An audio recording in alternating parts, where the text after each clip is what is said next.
ಈ ಮಂಡಿ ಮೇಲ್ಗಡೆಗೆ ಆಂಪ್ಯೂಟ್ ಆಗಿರೋ ರೈಟ್ ಲೆಗ್ ಆಂಪ್ಯೂಟ್ ಆಗಿರೋ ಸ್ಟ್ರೆಚಸ್ ಮೇಲೆ ಬಂದು ದರೋಡೆ ಮಾಡಕ್ ನಿಂತಿದ್ನ. That is the only factor that mood. Last occasion ನಾನು ಮಾಡ್ಬೇಕು ಅಂತ ಹೇಳಿದ್ದೆ. ಬಟ್ ಅವರು ನಂಬರ್ ಆಫ್ ಕೇಸಸ್ ಇದೆ ಅಂದ್ರೆ ಇವರು ಕೊಡ್ಲಿ, ಅದನ್ನ ಡಿಸ್ಕ್ಲೋಸ್ ಮಾಡಿಲ್ಲ ಅಂತ ಹೇಳಿಟ್ಟಿದ್ದೆ ಅಷ್ಟೇ. ಕೆನ್ ಎನಿಬಡಿ ಬೇರೆ ಇರ್ಬೋದು, ಬೇರೆನೋ ಚೇಷ್ಟೆ ಮಾಡಿರ್ಬೋದು, ನಾ ಇಲ್ಲ ಅಂತ ಹೇಳಲ್ಲ. ಅದ್ಯಾವ್ದೋ 11 ಗಂಟೆ ರಾತ್ರಿನಲ್ಲಿ ಕ್ಲಚಸ್ ಮೇಲೆ ಬಂದು ಅವನಿದ್ದು ಅಕಸ್ಮಾತ್ ಇವ್ರ ಪೊಲೀಸ್ನವ್ರು ನಿಜವಾಗ್ಲೂ ಅದನ್ನ ಹಿಡಿಯಕ್ಕೆ ಹೋಗಿದ್ರೆ ಒಬ್ಬ ಕ್ಲಚಸ್ ಇಂದ ಎಷ್ಟು ದೂರ ಹೋಗಕ್ಕಾಗತ್ತೆ? ಇವನ್ ಏನ್ ಮಾಡ್ತಾ ಇದ್ದ? ಪೊಲೀಸ್ನವನು ದಪ್ಪೊಟ್ಟೆ ಎತ್ಕೊಂಡೋಗಿ ಅವ್ನು ಹಿಡಿಯಕ್ಕಾಗ್ಲಿಲ್ಲ ಅವನ ಕೈಲಿ. ಇವು 399, 402 are misused provisions. We can't help it. ಅವ್ರ ಪೊಲೀಸ್ನವರು ಹಾಕುವಾಗ ಇಂಥದ್ನೆಲ್ಲ ಹಾಕ್ಬಾರ್ದು. ಒಬ್ಬ ಕ್ಲಚಸ್ ಮೇಲೆ ಇರ್ತಕ್ಕಂಥ ವ್ಯಕ್ತಿನ ನಿಮ್ಗೆ ಹಿಡಿಯಕ್ಕಾಗ್ಲಿಲ್ಲ ಅಂದ್ರೆ ನಿಮ್ ಪೊಲೀಸ್ ಸಕ್ಷಮತೆ ಏನ್ ಉಳ್ಕೋತು? ಹೋಗಿ ಹಿಡ್ಕೊಂಡೋಗಿ ಹಿಡಿಯಕ್ ಆಗ್ತಿರ್ಲಿಲ್ಲ ಒಬ್ಬನ, ಅವ್ನು ಓಡೋಗ್ ಬಿಡ್ತಾನ. ಎಲ್ಲಾರು ಸಾಧ್ಯವ? ಮಕ್ಕಿ ಅಬ್ಜೆಕ್ಷನ್ಸ್, ಇವರು ಇದನ್ನ ಹಾಕೋದು, ಅದನ್ನ ನಮ್ಮ ಇವರು ಡಿಸ್ಟ್ರಿಕ್ಟ್ ಜಡ್ಜ್ ಅವರು ಗಣನೆಗೆ ತೆಗೆದುಕೊಂಡಿಲ್ಲ. ಅವ್ರು ತಗೊಂಡಿದ್ರೆ ಒಂದ್ ಕೇಸ್ ಇಲ್ಲಿ ಕಡಿಮೆ ಆಗೋದಲ್ಲ ಅಷ್ಟೇ. That's all the honourable apex court ನವರ ವ್ಯೂ ಅಷ್ಟೇನೆ. ಇಂಥವನ್ನೆಲ್ಲಾನು ಆದಷ್ಟು ಮಟ್ಟಕ್ಕೆ ನೀವು ಅಲ್ಲಲ್ಲೇನೆ ಸಾರ್ಟ್ ಔಟ್ ಮಾಡ್ಕೊಳ್ಳಿ. ಅದರಿಂದ ಹೈಕೋರ್ಟ್ ಮೇಲಿನ ಹೊರೆ, ಹೈಯರ್ ಕೋರ್ಟ್ಸ್ ಮೇಲಿನ ಹೊರೆ ಸ್ವಲ್ಪ ಕಡಿಮೆ ಆಗುತ್ತೆ. ಎಲ್ಲಾದ್ರಲ್ಲೂ ರಿಜೆಕ್ಟ್ ಮಾಡ್ಬೇಕು ಅಂತಾನೆ ಇರಬೇಡಿ. ಅನ್ಫಾರ್ಚುನೇಟ್ಲಿ ಏನಾಗಿದೆ ಅಂದ್ರೆ ಬೇಲ್ ರಿಜೆಕ್ಟ್ ಮಾಡಿದ್ರೆ ಟಿವಿಲಿ ಹೆಸರು ಬರುತ್ತೆ, ಕನ್ವಿಕ್ಷನ್ ಕೊಟ್ರೆ ಟಿವಿಲಿ ಹೆಸರು ಬರುತ್ತೆ. ಪಬ್ಲಿಸಿಟಿ ಮಾಂಗಿಂಗ್ ಆಗ್ಬಿಡ್ಬಾರ್ದಲ್ಲ. ಯಾವ ಕೇಸಲ್ಲಿ ರಿಜೆಕ್ಟ್ ಮಾಡ್ಬೇಕು ಆ ಕೇಸಲ್ಲಿ ರಿಜೆಕ್ಟ್ ಮಾಡಿ. ಎಲ್ಲದಕ್ಕೂ ಒಂದೇ ಮಂತ್ರ ಅಂತ ಹಾಕ್ಬಿಡ್ಬಾರ್ದು. So my only endeavour is when this order is there, high court has told it, ಅದೆಲ್ಲ ಹೇಳಕ್ ಹೋಗ್ಬೇಡಿ, ಮಾಡ್ಲಿ ಅವ್ರ ಪಾಪ. Says so no they went to the extent of saying district ಜುಡಿಷಿಯರಿನಲ್ಲಿ ಒಂದು ಫೀಲಿಂಗ್ ಇದೆ, ಹೆಂಗೂ ಈ ಕೇಸ್ ನಾಳೆ ಅಲ್ಲ ಇವತ್ತಲ್ಲ ನಾಳೆ ಅಕ್ವಿಟ್ಟೆ ಆಗೋದು, ಬೇಲ್ ಸ್ಟೇಜ್ ಅಲ್ಲಿ ಎಷ್ಟೊತ್ತರ್ಗೂ ಜೈಲಲ್ಲಿ ಇದ್ನೋ ಅಷ್ಟೇ ಅವನಿಗೆ ಶಿಕ್ಷೆ ಅನ್ನೋ ಒಂದು ಫೀಲಿಂಗ್ ಇದೆ. ಆ ಫೀಲಿಂಗ್ ನ ಡಿಸ್ಟ್ರಿಕ್ಟ್ ಜುಡಿಷಿಯರಿ ಮೆಂಬರ್ಸ್ ಇಂದ ತೆಗೆದುಹಾಕ್ಬಿಡ್ಬೇಕು ಅನ್ನೋದು ಸದಭಿಪ್ರಾಯ ಸುಪ್ರೀಂ ಕೋರ್ಟ್ ಇಂದ. ಐ ಆಮ್ ಸೇಯಿಂಗ್ ಸದಭಿಪ್ರಾಯ. ಓಕೆ, ಆ ಸದಭಿಪ್ರಾಯವನ್ನ ಆ ಮ್ಯಾಜಿಸ್ಟ್ರೇಟ್ ಲೆವೆಲ್ಗೆ ಪರ್ಕೊಲೇಟ್ ಮಾಡ್ತಕ್ಕಂಥ ಗುರುತರವಾದ ಜವಾಬ್ದಾರಿ 483 ನಲ್ಲಿ ಹೈಕೋರ್ಟ್ ಜಡ್ಜಸ್ ಮೇಲೆ ಇದೆ ಅಂತಾನು ಬರ್ದಿದ್ದಾರೆ. ಅದು honourable justice Sanjay Kishan Kaul when wrote day before yesterday an order, ಆ ಸತೀಂದರ್ ನಲ್ಲಿ ಅವರು ಜಸ್ಟಿಸ್ ಸುಂದರೇಶ್ ಅವ್ರದೇ ಬೆಂಚ್ ಅದು. So it's a almost like a compendium of how a bail order is to be looked in to. That's all. Correct. On the same day, there was also a bail rejected by some other bench. What do you do for them? What do you do in that case? Satinder has been quoted and that has been rejected by that bench. What do you do then? ಅಲ್ವಾ?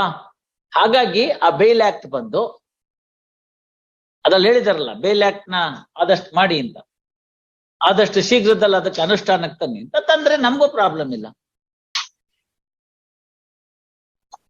ಲತಾ, ಶ್ರೀಮತಿ ಲತಾ ಅವ್ರೇನು ಯಾರನ್ನಾರು ಲಾಯರ್ನ ನೇಮಕ ಮಾಡ್ಕೋತಾರಂತ?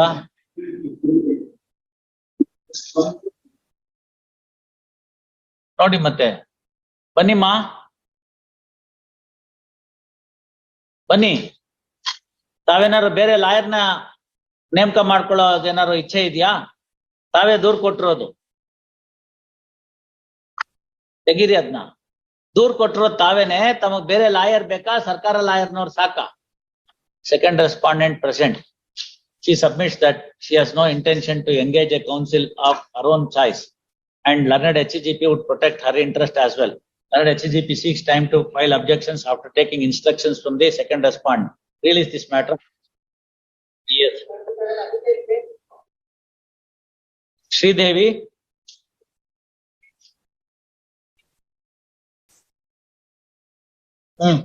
Offence ಏನು objections ಹಾಕ್ಲಿ ಬಿಡಿ ಅವರು. ನಿಮ್ಗೆ ಯಾಕೆ anticipatory bail? ನೀವ್ ಎಲ್ಲಿದ್ರಿ ವಾಸಕ್ಕೆ? ಅದೇ ಮನೆನಾ? ಎಲ್ಲಿದೆ? ಏನ್ ಕೊಟ್ಟಿದ್ದೀರಿ ಅದನ್ನ? ಆಧಾರ್ ಕಾರ್ಡ್ ಬೇಡ, ಬೇರೆ ಏನೇನಾದ್ರು ಕೊಡಿ. ಆಧಾರ್ ಕಾರ್ಡ್ ಅಲ್ಲಿ ಇರೋದೆಲ್ಲ ಇರಲ್ಲ.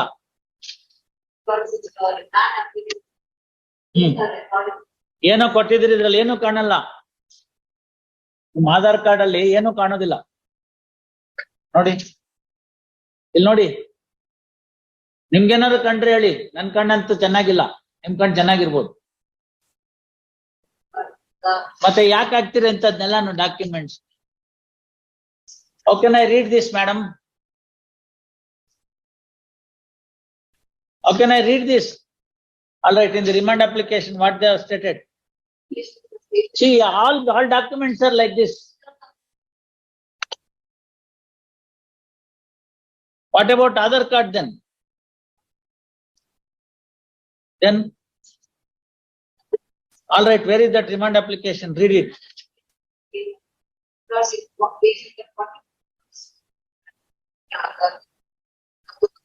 ಪಾಪ ಯಾಕೆ ಮತ್ತೆ ಪಾಸ್ಪೋರ್ಟ್ ಕೊಟ್ರಿ? ಪ್ರೀತಿಸ್ ಮದ್ವೆ ಆದವ್ರಿಗೆ ಪ್ರೀತಿ ಉಚಿತ, ಪಾಸ್ಪೋರ್ಟ್ ಖಚಿತ ಅಂತ. How can she die? You have to say no.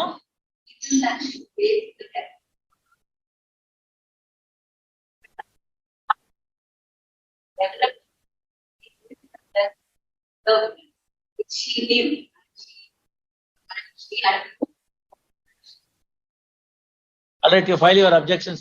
ಅವ್ರು ಯಾರೋ ಸತ್ತೋಗಿದ್ದಾರೆ, ಬೇರೆ ಮನೇಲಿ ಇದ್ರು, ಲವ್ ಅಫೇರ್. ಅವ್ರ ಅತ್ತೆ ಏನ್ ಮಾಡ್ತಾರೆ ಅದಕ್ಕೆ? ಬೇರೆ ಮನೇಲೇ ಇದ್ರಂತವ್ರು. ಆತ ಹೋಗಿ ಇವ್ರ ಮನೆ ಪ್ರೀತಿ ಮದ್ವೆ ಆಗಿದ್ರಿಂದ ಅವರೆಲ್ಲ ಅವ್ರ ಹೆಂಡತಿ ಮನೆ ಊರಿಗೆ ಸೇರ್ಬಿಟ್ಟಿದ್ದ. ಸೊ ನಾವ್ ತಂದೆ ತಾಯಿ ನಮ್ ಪಾಡಿಗೆ ನಾವಿದ್ವಿ. ಈ ಅಯೋಗ್ಯ ಈ ತರ ಮಾಡ್ಕೊಂಡ್ಬಿಟ್ಟಿದ್ದಾನೆ, ಅವ್ನ ಹೆಂಡತಿ ಸತ್ಬಿಟ್ಟಿದ್ದಾಳೆ, ನಾವೇನ್ ಮಾಡೋದು? And you file.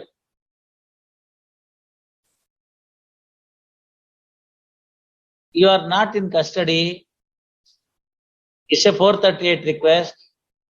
Per se, this court does not grant in such matters. Taking note of these aspects only, we are looking at it. Honorable Justice Banormat 15 years earlier has said no anticipatory bail in 304B. I have seen that after following the Supreme Court, it's a menace. 304B is a menace. Mate 64 Murthy Mohan